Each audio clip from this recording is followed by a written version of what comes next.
Campanha de multivacinação será aberta nesta segunda-feira. Manaus vai sediar a primeira Conferência Regional de Vigilância em Saúde. Avião da FAB vai resgatar brasileiros no Caribe. Wesley e Saúde passam a noite presos da Polícia Federal em São Paulo. Irão para Brasília hoje. Polícia Federal está cumprindo agora de manhã mandado no apartamento de ex-procurador da República, Marcelo Miller. Janot é flagrado com o advogado Josley Batista em bar de Brasília.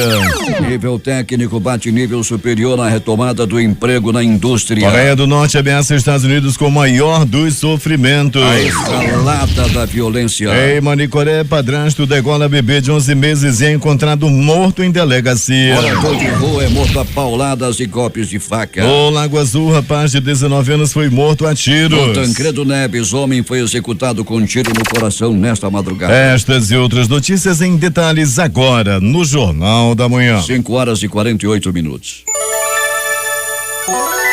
Previsão do tempo. 28 graus de temperatura. 70% de umidade no ar. É assim que amanhece Manaus, que segundo o Climatempo terá temperatura máxima de 36 graus e com probabilidade de chover 4 milímetros. Os ventos estão com 7 km/h de velocidade. Segunda-feira, 11 de setembro. Dia dos Santos, Proto e Jacinto. Chegamos aos 254 dias do ano e faltam 111 para terminar 2017. Com boa visibilidade, o Aeroporto Internacional Eduardo Gomes opera sem restrições para pousos e decolagens. Datas e fatos. Registros da história. 1973, morte do presidente eleito do Chile, Salvador Allende, durante bombardeamento do Palácio de La Moneda, no que foi o início do golpe militar que levou ao poder o ditador Augusto Pinochet. 1978, o vírus da varíola é considerado extinto. 1990, sancionada no Brasil Lei de Defesa do Direito do Consumidor. 2001, o primeiro ano do século XXI ficou marcado por um dos mais violentos atentados terroristas da história. Osama Bin Laden, através de seu grupo terrorista Al-Qaeda, vitimou milhares de norte-americanos no dia 11 de setembro de 2001, quando aviões controlados por terroristas atingiram as torres gêmeas do World Trade Center e partes do prédio do Pentágono, sede do Departamento de Defesa dos Estados Unidos. Nesses atentados morreram cerca de 3.000 pessoas. As consequências desse fatídico dia foram a guerra do Afeganistão em 2001 e a prisão do ditador Saddam Hussein em 2003, realizadas pelo governo Bush em resposta aos atentados. Além disso, o mais procurado terrorista do mundo, Osama Bin Laden, foi capturado por tropas militares dos Estados Unidos e assassinado. 5h50 em Manaus. Sejam bem-vindos ao Jornal da Manhã. Bom dia, Eduardo. Bom dia, Paulo. Bom dia, ouvintes. Acabou a festa. Depois das comemorações da Semana do Amazonas e da Pátria, os shoppings, o comércio em geral, repartições públicas federais do estado e do município, assim como os bancos, voltam a funcionar em seus horários de costume. Ontem foi grande a movimentação nas estradas AM70 e AM10. Milhares de pessoas retornaram de Itacoatiara, onde se realizou o Festival da Canção dos municípios de Silves, Itapiranga e Rio Preto da Eva. Pela AM70, o tráfego foi intenso e, claro, na ponte Rio Negro. Alberto Peregrini, muita movimentação nas estradas ontem. Daqui a pouco o Peregrini vai chegar para falar sobre os acontecimentos de ontem relacionados à volta de milhares de pessoas dos mais diferentes municípios do estado. Alberto Peregrini. Muito bem. Bom dia, Paulo Guerra, bom dia, Eduardo Silva, bom dia, ouvinte do Jornal da Manhã. Verdade, Paulo, muita gente voltando aí, principalmente pela barreira, pelo pessoal que veio também da ponte e a BR-319 com uma movimentação, Paulo, daquelas carregadíssimas. As pessoas que atravessaram ontem a ponte tiveram que ter muita paciência, apesar de 7 balsas estarem à disposição do usuário, muita gente esperou muito na fila formada lá no município do Careiro. Para quem estava vindo dali do Iranduba ou de Maracapuru ou também de outros municípios como Novo Airão e muitos sítios ali na estrada, a M070 também teve que lidar com uma grande fila, um grande congestionamento por parte aí de muitos veículos na pista. Paulo, estava vendo também a fiscalização por parte do Batran, e com isso o congestionamento foi dos maiores na ponte sobre o Rio Negro ontem, Paulo Guerra, na volta aí das pessoas que estavam lá pro outro lado e geralmente voltam no domingo pela parte da tarde. É bom lembrar também que a movimentação foi intensa na BR-174. Já aconteceu um show gospel lá em Presidente Figueiredo, Peregrini. Pois é, Paulo, né? Teve muito show aí também. Nós tivemos também lá no Agropec, lá pra banda do Careiro Castanho também, e outros eventos, Paulo Guerra, e nós aí tivemos aí uma movimentação realmente muito intensa depois do feriadão, as pessoas voltando geralmente aí no domingo para casa, e fez aí com que tivesse grandes filas, mas tudo ficou dentro da normalidade. 5h52 em Manaus. Peregrini, tivemos acidente de trânsito com gravidade durante esse feriadão? Paulo, dentro da cidade, acidente com morte nós não tivemos, né? Nós tivemos aí um feriadão, graças a Deus, tranquilo nas ruas da cidade. A semana que antecedeu o feriado foi uma semana violenta no trânsito, mas durante o feriadão nós não tivemos nenhum tipo de acidente aí, graças à fiscalização aí do Manaus Trans, do Detran, da Polícia Militar como um todo aí, que fez várias blitz em toda a cidade durante o feriadão, e o resultado foi esse aí, Paulo, um bom feriado em relação ao acidente de trânsito. Peregrini, a polícia precisa dar uma resposta aos moradores dos bairros de Petrópolis, da Raiz e do bairro de São Francisco.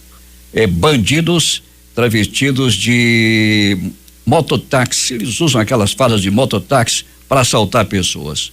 E isso acontece no amanhecer, nos finais de tarde e pela madrugada, a partir das 3 horas da manhã, a bandidagem em potentes motocicletas começam os assaltos nessas áreas da cidade. A polícia está distante, não se vê um carro de polícia circular nessas áreas e a população reclama esse clima de insegurança. Pois é, Paulo, se fosse solar, dava-se um jeito. Eu estive ontem no Conjunto Cidadão 12, Paulo Guerra, as pessoas chegaram perto, pediram para que, sabendo, olha, você está lá de folga do jornalismo da difusora, mas façam alguma coisa pela gente. Assim dizia os moradores lá do Conjunto Cidadão 12, que sofrem assaltos diariamente e não tem hora, Paulo Guerra. É de manhã, é de tarde, é de noite. Conversei com uma moradora que chegou a chorar, que a filha dela, quando vai para trabalhar, quando vai para aula, já foi assaltada às 7 horas da manhã, já foi assaltada no horário do meio-dia, já foi assaltada à noite. Um rapaz que tem uma pizzaria também reclamou muito, disse que a bandidagem tá demais, eles não estão mais suportando a situação no Conjunto Cidadão 12. E para aparecer um carro de polícia é a coisa mais difícil. Estão aí pedindo, estão aí implorando, pelo amor de Deus, que alguma coisa seja feita no Conjunto Cidadão 12. Assim também, Paulo, como você falou agora aí, do São Francisco, Petrópolis e aquele entorno lá. Pois é, Peregrini, hoje novas viaturas serão entregues à polícia. E isso vai acontecer agora de manhã.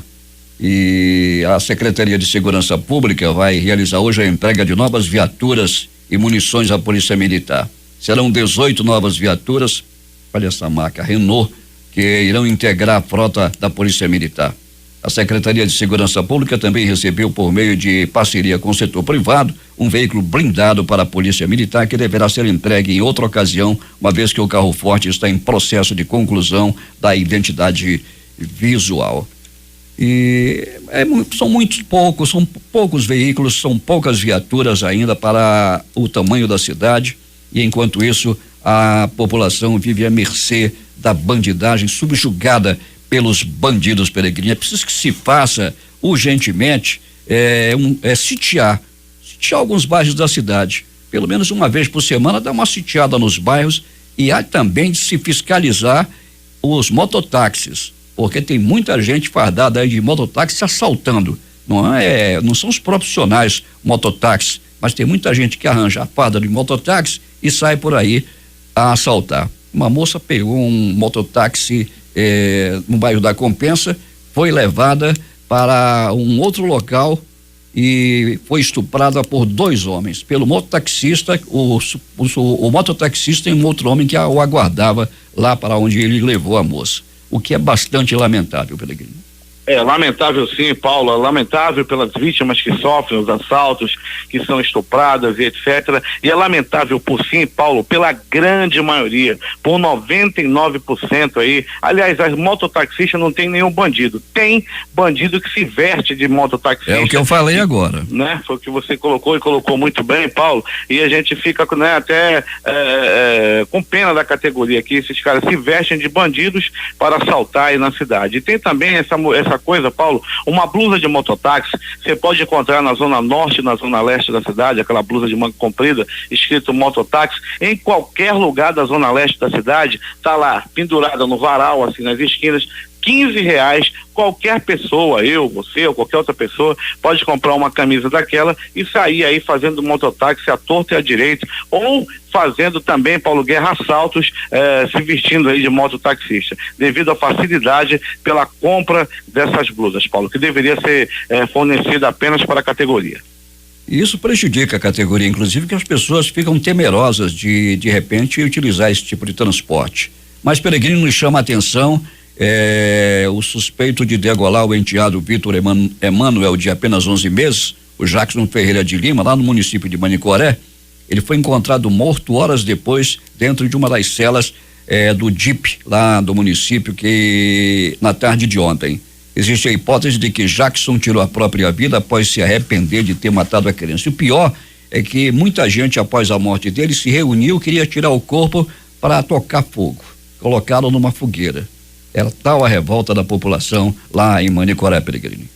Pois é, Paulo, nós tivemos acesso também à imagem, assim como você, rapaz, se pegasse, eu tinha fogo mesmo, a população toda foi para frente da delegacia, todo mundo revoltado com esse monstro que matou uma criança aí, Paulo Guerra. Ele tinha um relacionamento com a mãe da criança, daqui a pouco você vai trazer todos os detalhes, Paulo. Aí parece que ela não o queria mais, ele entrou na casa e matou essa criança, e covardemente matou aí, usando um terçado, degolou a criança e depois foi para a cela, foi preso e acabou sendo encontrado morto. Mesmo depois de morto, a população ainda queria tocar fogo no resto do lixo que sobrou. Peregrino, tivemos um crime agora pela madrugada. Tivemos, Paulo, esse crime aconteceu, Paulo Guerra e ouvintes do Jornal da Manhã, no bairro Tancredo Neves, foi no meio da rua. Esse homem, Paulo Guerra, em circunstâncias misteriosas, acabou recebendo um tiro no coração. Foi apenas um tiro que tirou a vida desse homem, Paulo Guerra, por volta de 3h40 da madrugada de hoje. Peregrino vai contar outras notícias em detalhes daqui a pouco no noticiário policial. Bom trabalho para você. Muito bem, Paulo, a gente vai destacar também de um homem que foi morto lá no Lago Azul e um homem que foi morto com 7 facadas na área central da cidade. Lá do Lago Azul, Paulo, ele foi morto a tiro, com um tiro no peito, na área que você conhece muito bem, ali no Lago Azul, logo após a barreira, no bairro de Santa Etelvina. Paulo Guerra. 6h em Manaus. E atenção, a Polícia Federal está nas ruas, batendo bem cedo na porta. E cumpre agora mandado no apartamento do ex-procurador da República, Marcelo Miller. Um carro da Polícia Federal e outro do Ministério Público Federal chegaram ao local por volta das 6h da manhã no horário de Brasília. Em São Paulo, 5 a 7 equipes deixaram a sede da Polícia Federal ainda na madrugada de hoje para cumprir mandados relacionados à prisão de Joesley Batista e Ricardo Saldi. A Procuradora da República, Janice Ascari, que trabalha diretamente com o Procurador-Geral da República, Rodrigo Janot, participa da operação. As informações com J. Rai. Paulo Guerra e Eduardo Silva, a propósito do que vocês estavam comentando ainda há pouco com o Alberto Pellegrini, aqui em Iranduba, os amigos do alheio não estão dispensando nem as pessoas que vão orar pela noite adentro. Na madrugada de sábado para domingo, um grupo de evangélicos que participou de uma vigília na comunidade Cristo Rei, aqui na sede do município, teve uma surpresa desagradável. Ao retornar das orações, os crentes encontraram 2 carros arrombados com os vidros quebrados e pertences, inclusive documentos, furtados. Lamentável. Os órgãos públicos retornam às atividades no dia de hoje. Entretanto, as escolas estaduais sediadas aqui em Iranduba terão a semana inteira de recesso. Segundo uma fonte local, a SEDUC vai realizar serviços de pintura a partir de hoje, pois o governador interino Davi Almeida pretende entregá-las antes de deixar o cargo em outubro vindouro. Por sua vez, a Prefeitura de Iranduba dá prosseguimento hoje aos trabalhos de recuperação da Estrada da Várzea, que tem uma extensão de aproximadamente 17 quilômetros, e é uma das mais importantes vias de escoamento da produção agrícola familiar. O prefeito Francisco Gomes destaca que é a primeira vez na história em que as estradas da Várzea e do Jandira são consertadas imediatamente após a vazante do rio Solimões. Com isso, quem mora e produz na costa do Iranduba e na costa do Caldeirão não vai enfrentar este ano as costumeiras dificuldades de escoamento, ressalta o prefeito. Ainda segundo Chico Doido, prossegue nesta semana a operação Tapa Buracos aqui na sede do município, onde as ruas estão em precárias condições de trafegabilidade. O trabalho começou pela rodovia Carlos Braga. Para o Jornal da Manhã, Rede Difusora de Rádio, J. 6h08 em Manaus. Agora em Manacapuru, José Alberto Zegdeg. Muito bem, Paulo Guerra. O problema de água em Manacapuru tem sido uma constante na vida dos moradores. As encanações antigas e desproporcionais são a causa maior desses problemas. Muitos bairros costumam ficar sem água por semanas. Um morador da Travessa Coronel Madeira, no centro da cidade, procurou nossa reportagem para denunciar a falta d'água há pelo menos 2 meses em sua casa. O morador disse que a única coisa que não falta é a conta tarifária para pagar e que ele não aguenta mais pagar tarifa de água sem ter o produto em casa. Esses são problemas que já se arrastam há anos e que nenhum gestor ainda se preocupou em encontrar uma solução duradoura. Mas o prefeito Beto D'Angelo defende sua administração e fala do que já foi feito em prol do fornecimento de água na cidade. Zé, para você ter uma ideia, quando recebemos, já fizemos mudanças de várias bombas. Não é recuperação das mesmas, enfim, é reposição. Trocamos por bombas novas. Para você ter uma ideia, Zé, tinha um serviço antes aqui no Biribiri e no centro, que ficava alternando os horários. Hoje, o fornecimento é direto. Quer dizer que nós estamos trabalhando para isso. Antes não tinha. Então são ganhos e feitos que Manacapuru ao longo dos anos foi deixado de lado. Estamos agora na Liberdade construindo novos filtros para melhorar ainda mais o abastecimento de água no município. Sabemos da dificuldade. Nós estamos canalizando nessa linha porque sabemos que a água é essencial e sabemos também, Zé, pode dar água 90 dias de forma a não faltar, ininterrupto, mas faltou um dia, o trabalho todo é perdido. Mas a gente sabe, o povo cobra porque paga e tem o direito de cobrar e nós, como gestor, temos que estar atentos a não deixar faltar. Eu tenho certeza absoluta que a água que vai hoje para as torneiras é água de qualidade e água que leva saúde para o nosso povo. O prefeito falou ainda que já existe um projeto conhecido como macrovenagem, que está pronto, mas depende de recursos. Esse projeto inclui o abastecimento de água na cidade. O valor do projeto é de R$400 milhões. Caso esse recurso aconteça, Manacapuru terá uma nova estação de tratamento de água, o que irá também preservar o rio Miriti, que hoje já é uma incerteza no abastecimento futuro. Para o Jornal da Manhã, Rede Difusora de Rádio, Zegdeg.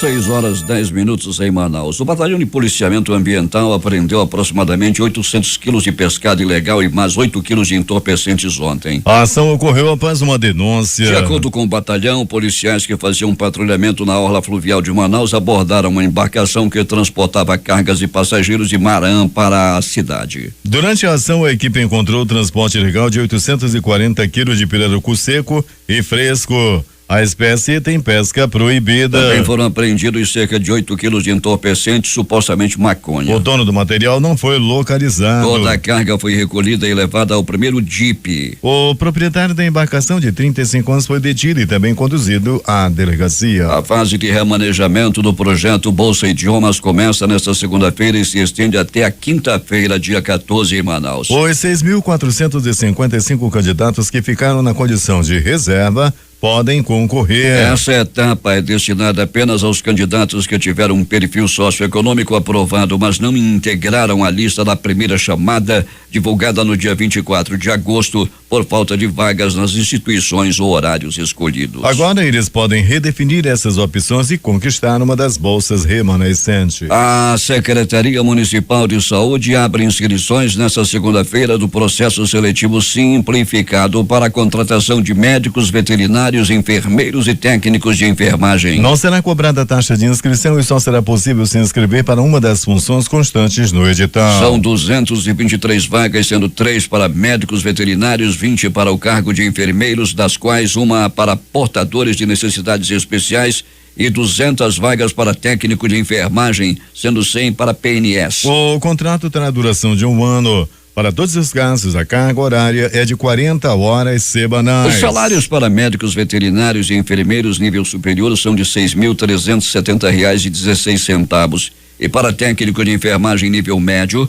R$2.112,03. As inscrições deverão ser feitas exclusivamente pela internet na página da Censa, acessando o endereço eletrônico www.censa.manaus.am.gov.br de hoje até as 23h59 do próximo dia 15. O candidato deverá preencher a ficha de inscrição, imprimir e efetuar a entrega dos documentos comprobatórios para a efetivação da inscrição no período de 11 a 18, portanto, a partir de hoje até o dia 18, no horário de 9 às 12 na divisão de desenvolvimento profissional do Magistério, na Avenida Maceió, em Adrianópolis, em frente à Secretaria Municipal de Saúde. E a partir do próximo dia 18, a 11ª Primavera dos Museus chega a Manaus com programação do Paço Municipal da Liberdade e no Les Artistes Café Teatro no centro. Nesta edição, a Primavera contará com a participação de 900 museus em todo o país, com mais de 2.500 atividades como exposições, visitas mediadas, palestras, oficinas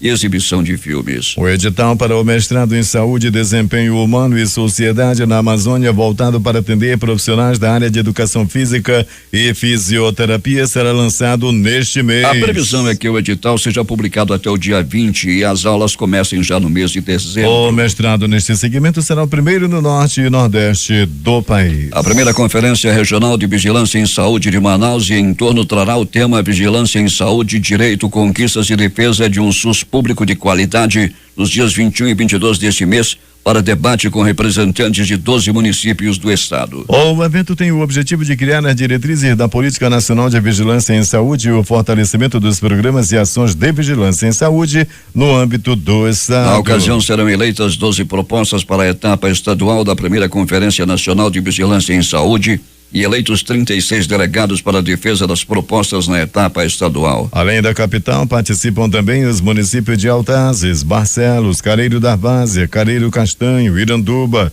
Manaquiri, Nova Olinda do Norte, Presidente Figueiredo, Rio Preto da Eba, São Gabriel da Cachoeira e Santa Isabel do Rio Negro. O evento também corresponde à etapa regional do Polo de Saúde Manaus, em torno da primeira Conferência Nacional de Vigilância em Saúde. Será aberta hoje às 10 horas da manhã na Unidade Básica de Saúde Teodomiro Garrido, no bairro da Colônia Oliveira Machado, a campanha nacional de multivacinação para atualização da caderneta de vacinação. A ação que será realizada das 182 salas de vacinação das unidades da Secretaria Municipal de Saúde se estenderá até o dia 22. O Ministério da Saúde estabeleceu como dia de mobilização nacional, o próximo sábado, dia 16. Segundo a chefe do Núcleo de Divisão de Imunização da Censa, Isabel Hernandes, a multivacinação é uma estratégia que o Programa Nacional de Imunização vem adotando com a finalidade de atualizar a situação vacinal de crianças e adolescentes com atraso em esquemas vacinais. A Censa vai disponibilizar as 16 vacinas preconizadas no calendário nacional de vacinação nas 182 unidades de saúde com sala de vacina durante o período da campanha. No dia 16, as unidades de saúde estarão abertas das 8 às 12 horas, com 3.000 profissionais para atingir o objetivo da campanha. 6h16. Polícia. Em menos de 10 horas após decolar o enteado Vitor Emanuel, de apenas 11 meses, e ser preso, Jackson Ferreira de Lima, de 21 anos, foi encontrado morto dentro de uma das celas da 72ª Delegacia Interativa de Polícia em Manicoré. Segundo a polícia, existe a hipótese de que Jackson tirou a própria vida após se arrepender de ter matado a criança. A polícia investiga ainda se outros detentos mataram o acusado, encontrado com uma corda no pescoço. De acordo com o investigador da Polícia Civil, que não quis se identificar, Jackson era companheiro da mãe da criança, identificada como Maiane Nascimento da Silva. Ele teve uma discussão com a mulher antes do assassinato, que ocorreu na casa dos avós maternos do menino, no bairro Rosário. O policial disse ainda que o casal saiu para um clube e teve uma discussão por ciúme de Jackson. Coisas de mulher que tem filho, se mete com vagabundo. Ele, enciumado, termina por matar a criança, que nada tem a ver com o relacionamento. Uma carga de 100 quilos de drogas foi interceptado pela Polícia Federal no Rio Negro. O entorpecente estava em uma pequena embarcação. 2 suspeitos conseguiram fugir com a aproximação da equipe da Polícia Federal. A apreensão foi efetuada pela Delegacia de Repressão a Entorpecentes da Polícia Federal do Amazonas durante a ação ostensiva na calha do Rio Negro. A droga estava sendo transportada em uma pequena embarcação por 2 homens. Segundo a Polícia Federal, os suspeitos navegavam em direção a Manaus e, ao perceberem a presença policial, fugiram abandonando a carga. São 60 quilos de maconha do tipo skunk e 40 quilos de cocaína pura, conhecida vulgarmente como brilho. O entorpecente foi apreendido. 6h22. Os acontecimentos do final de semana e as mais recentes notícias desta madrugada. Alberto Peregrini.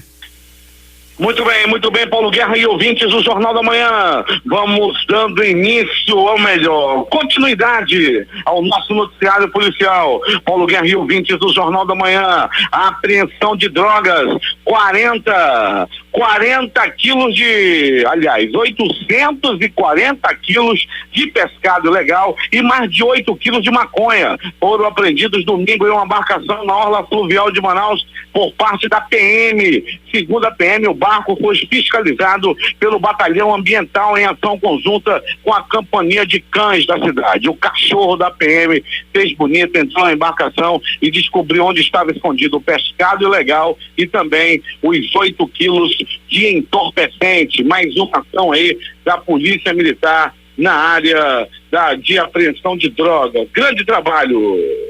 Um homem identificado como Anderson Felipe Chagas dos Santos, 25 anos de idade, foi preso nesse final de semana após invadir uma casa no bairro Jorge Teixeira. Ele tentou estuprar as pessoas que estavam no local. Ao menos 3 moradores sofreram agressão por parte do assaltante, que agiu, Paulo Guerra e ouvintes, com requintes de crueldade. Ele estava maltratando todo mundo que já estava amarrado. Realmente um bandido, um lixo humano, um vagabundo da pior espécie. E de acordo com a Polícia Militar, o suspeito invadiu a casa pulando a janela durante a madrugada. Ele surpreendeu os moradores estavam dormindo e com bastante violência chegou a amarrar as pessoas e a perfurar as costelas das pessoas que estavam amarradas. A polícia salientou também que o bandido estava com 2 celulares, já estava fugindo. E antes, porém, Paulo Guerra, ele ameaçava estrangular, matar, arrancar a cabeça de uma criança de 11 meses de idade. Moradores e parentes lá da área que viram aquela movimentação estranha chamaram a polícia, que rapidamente prendeu Anderson Felipe Chagas dos Santos. Rapaz, você acredita que tinha parente dele que disse que não... Ai, não pode dizer o nome, não pode, Anderson Felipe Chagas dos Santos, 25 anos, nasceu no Careiro, é feio que só desgraça, tem de novo, 25 anos, é lá do Careiro e a profissão dele é ladrão da pior, não pode dizer o nome, Anderson Felipe é ladrão, estuprador, vagabundo, nasceu no Careiro Castanho, é feio que só desgraça, é Anderson Felipe dos Santos. Bota pra cima agora, já falei. E mais do nosso noticiário policial. Pronto socorro, 28 de agosto. Um homem de 25 anos de idade deu entrada vítima de queda de moto. Ele caiu e se espolou todo na Avenida Paraíba, hoje Humberto Calderaro, e ele acabou se arrebentando todo naquela via. Ele vinha em alta velocidade, as informações dão conta de que ele caiu sozinho e depois deu entrada no pronto-socorro.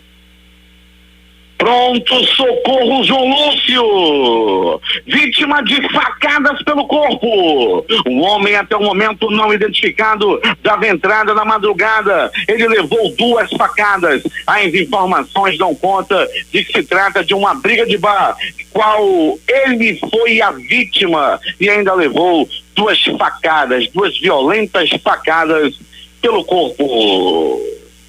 Tiros, balas pelo corpo. Um homem de 32 anos de idade deu entrada, vítima de arma de fogo. Ele foi alvejado na zona leste da cidade em circunstâncias misteriosas, mas a polícia rapidamente já agiu e descobriu que se trata de um acerto de contas. Pronto socorro, Platão Araújo. Um homem deu entrada, vítima de agressão física. As informações dão conta de que a pisa que ele levou trata-se de um acerto de contas.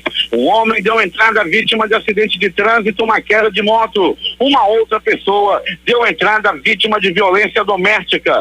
Um homem de 44 anos de idade deu entrada naquela unidade de saúde. Ele foi agredido pela própria esposa. As informações dão conta por vizinhos que trata-se de um verdadeiro cabrão que apanha da esposa noite e dia e noite. Nós estamos dizendo aqui que ele tem que revidar, mas dá a primeira pisa, né, cabrão? Pega o beco, meu irmão, apanha só uma vez. Ele apanhou de sua amada e disse que dessa vez é o fim de um relacionamento amoroso que já vinha durando aí há mais ou menos 2 anos, mas foi 2 anos de pisa que ele levou da própria esposa. Agora, as notícias do Instituto Médico Legal. Saiba agora quem foi para a pedra nas últimas 24 horas. Paulo Guerra e ouvintes do Jornal da Manhã. Jackson Lima da Rocha, vagabundo, safado, estuprador. E também Paulo Guerra, ele com ciúme da mulher, como já foi colocado aqui no Jornal da Manhã com muito brilhantismo pelo meu chefe Paulo Guerra, de que esse homem lá no município de Manicoré acabou matando uma criança de 11 meses de idade. Chegou em casa, na casa da mulher, viu que ela não estava lá, ele acabou matando a criança para se vingar da namorada dele, da mulher que se meteu com o vagabundo. E também tem uma certa culpa nessa história. Ele acabou matando a criança degolada com testado. A criança, repito, tinha apenas 9 meses, 10 meses de idade e foi assassinada por esse vagabundo. A mulher deixou o marido, tá aí, tudo bem, e se meteu com um vagabundo que acabou matando o filho dela. Ela chorava, mas ali também tinha lágrimas de arrependimento por ter se metido com lixo humano, com um vagabundo que, graças a Deus, já partiu dessa para pior. Lá em cima o capeta tá só assoviando, esperando chegar essa alma, mais uma que vai somar-se às outras lá no Caldeirão. E você já sabe de quem é. Morte no Tancredo Neves. Madrugada de hoje, um homem até o momento não identificado morreu vítima de tiros, apenas um certeiro tiro que atingiu o coração da vítima. Ele morreu no bairro Tancredo Neves por volta de 3 horas da madrugada de hoje. Um cadáver foi encontrado no Tarumã, ainda não identificado, dava entrada no IML, já em avançado estado de decomposição. Tiro! Um balaço no peito! Aconteceu no bairro Lago Azul, ali na área do bairro de Santa Teovina, próximo à Barreira. Um homem de apenas 19 anos de idade foi morto em circunstâncias misteriosas. Ainda não se sabe, ainda ninguém sabe de nada quem e por que matou esse homem lá na área do Lago Azul.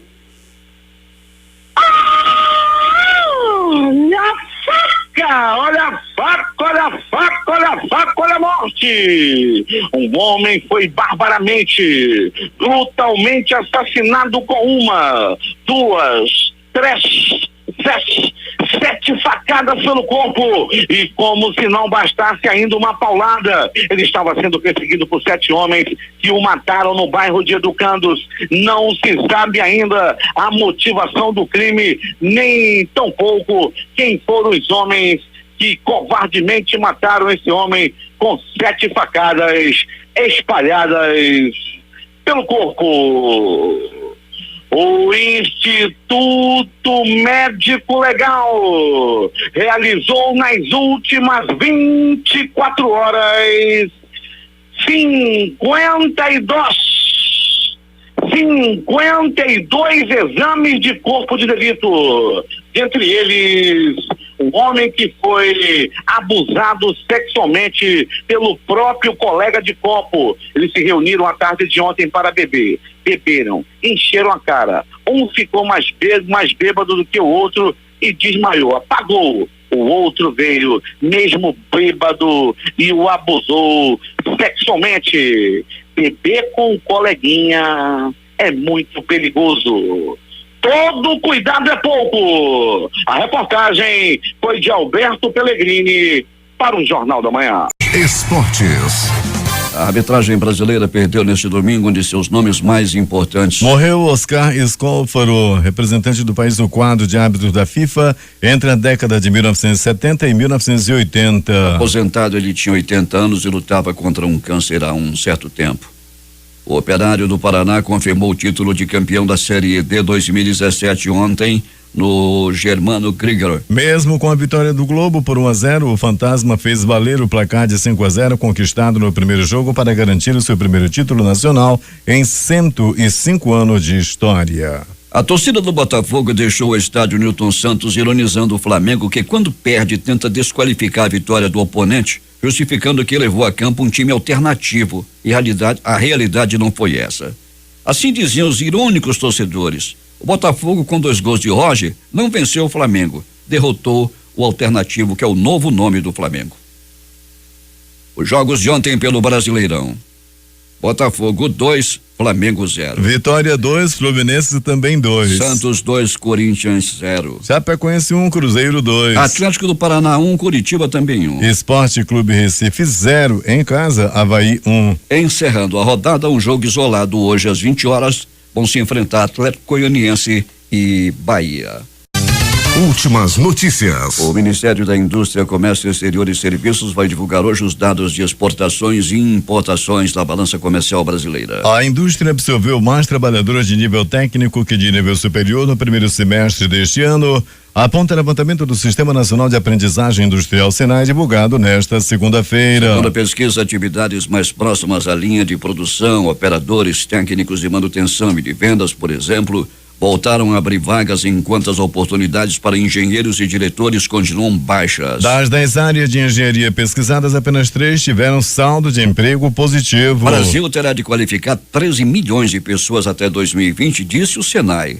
Profissões transversais e tecnológicas levam vantagem. Escolha de curso deve levar em conta vocação e polos regionais. Um avião da Força Aérea Brasileira vai resgatar brasileiros que se encontram na ilha de São Martinho, no Caribe, nesta terça-feira. A ilha foi uma das mais atingidas pelo furacão Irma e, segundo o Itamaraty, tem 32 brasileiros neste momento, sendo 30 em Saint Martin, lado holandês da ilha, e 2 em Saint Martin, lado francês. De acordo com nota divulgada neste domingo pelo Itamaraty, o governo brasileiro já identificou que há mais 22 brasileiros na ilha de Tortola e 11 em Turcas e Caicos, que são territórios britânicos. No entanto, o aeroporto de Tortola não tem condições de aterrissagem após a passagem do Irma. O presidente Michel Temer colocou a rede de embaixadas e consulados brasileiros em estado de alerta para prestar todo o apoio necessário aos brasileiros afetados pelo furacão.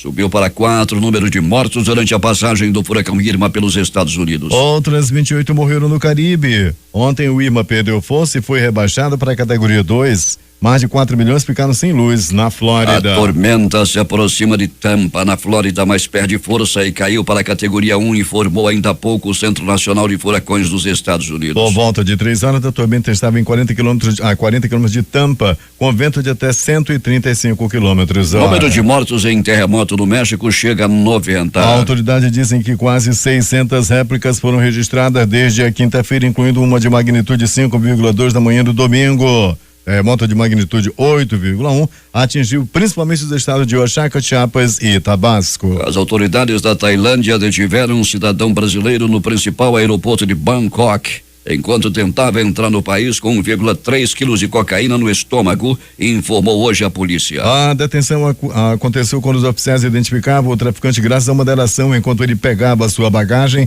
e após chegar em um voo saiu de São Paulo, disse o oficial Utiti Chantazri do escritório antidrogas. Homem armado matou 7 pessoas em uma casa em um subúrbio de Dallas, no Texas, ontem à noite, antes de ser morto a tiros por policiais, informaram as autoridades. O tiroteio ocorreu em Plano, um subúrbio ao norte de Dallas. O Papa Francisco sofreu ontem um pequeno acidente na cidade de Cartagena, das Índias, onde encerrou sua passagem pela Colômbia. Segundo informações da agência de notícias argentina Telan, Francisco machucou-se ao bater o rosto no vidro do Papa Móvel durante uma freada brusca do veículo e precisou aplicar gelo. De acordo com o porta-voz do Vaticano, o Papa passa bem. Segundo a Rádio Vaticano, no santuário, Francisco rezou a oração do Ângelus e voltou a conclamar os fiéis à prática da caridade, de apoio aos mais pobres e humildes. Ele também dedicou parte das orações à Venezuela e aos venezuelanos que precisam emigrar para países vizinhos. O Papa já está de volta a Roma.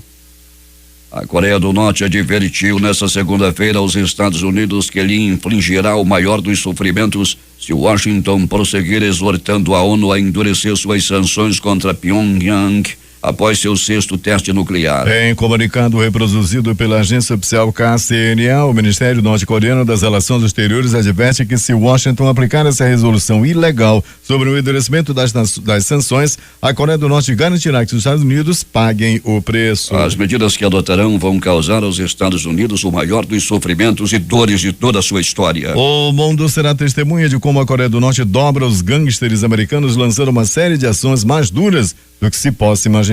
Os Estados Unidos pediram formalmente na última sexta-feira que o Conselho de Segurança da ONU vote na próxima reuniões que pode acontecer hoje, novas sanções contra a Coreia do Norte. O secretário-geral da Aliança Militar da OTAN, Jens Stoltenberg, afirmou que o comportamento imprudente da Coreia do Norte é uma ameaça e requer uma resposta global. Agentes da Polícia Federal e do Ministério Público Federal estão nas ruas na manhã de hoje para cumprir 5 mandados de busca e apreensão na casa do ex-procurador Marcelo Miller, na Lagoa, zona sul do Rio, e outros nas casas de Wesley Batista e Ricardo Saldi, também na sede do Grupo JF em São Paulo. O advogado de Wesley Saldi, Pier Paolo Bottini, disse que encarou com naturalidade os mandados de busca após a prisão dos executivos. O Procurador-Geral da República, Rodrigo Janot, e o advogado Pier Paolo Bottini, que defende o empresário Wesley Batista, um dos sócios da JF, controladora do frigorífico JBS, tiveram um encontro em um bar de Brasília no último sábado, segundo o site O Antagonista. Um frequentador do local tirou uma foto do encontro que aconteceu um dia após Janot pedir a prisão de Wesley Batista e Ricardo Saldi, executivo da empresa. De acordo com o site, o cliente do bar contou que o procurador-geral e o advogado conversaram por mais de 20 minutos. Para não atrair atenção, ficaram em uma mesa de canto ao lado de uma pilha de caixas de cerveja e Janot permaneceu com óculos escuros. Em nota, Janot confirmou o encontro com o advogado, mas disse que trataram apenas de amenidades e nenhum assunto de natureza profissional. Acerca da nota publicada pelo site O Antagonista, a Procuradoria-Geral da República esclarece que o Procurador-Geral da República frequenta o local rotineiramente. O mandato de Rodrigo Janot da Procuradoria-Geral da República vai terminar no próximo dia 17. O Palácio do Planalto solicitou à PGR para antecipar o horário de posse da nova Procuradora-Geral, Raquel Dodge, na próxima segunda-feira. A cerimônia será presidida por Temer, que viaja logo em seguida para Nova York, onde vai se encontrar com Donald Trump. O empresário Wesley Batista, um dos donos do grupo JF, e o executivo da empresa Ricardo Saldi deverão ser levados para Brasília hoje pela Polícia Federal. Eles estão presos desde o início da tarde de ontem.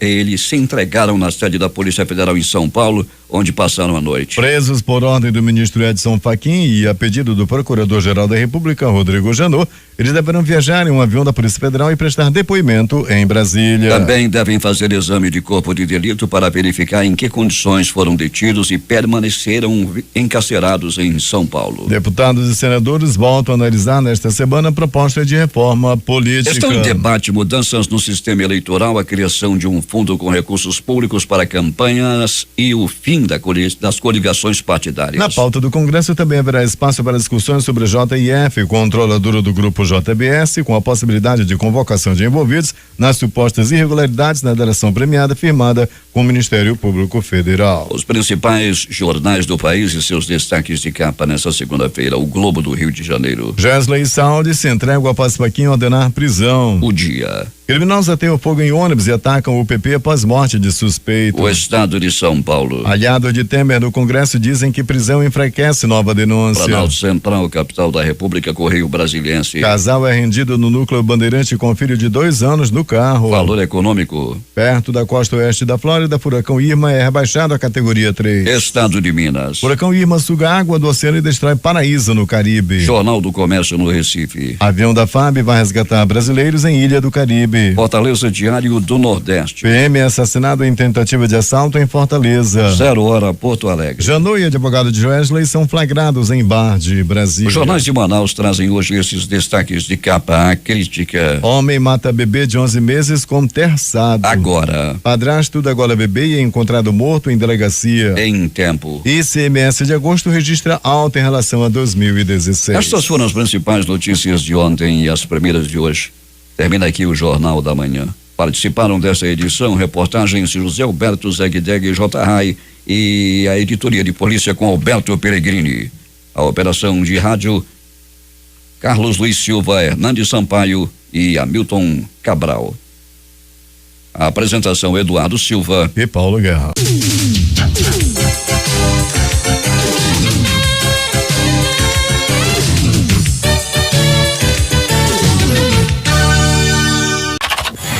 Difusora. O amor do Amazonas está no ar.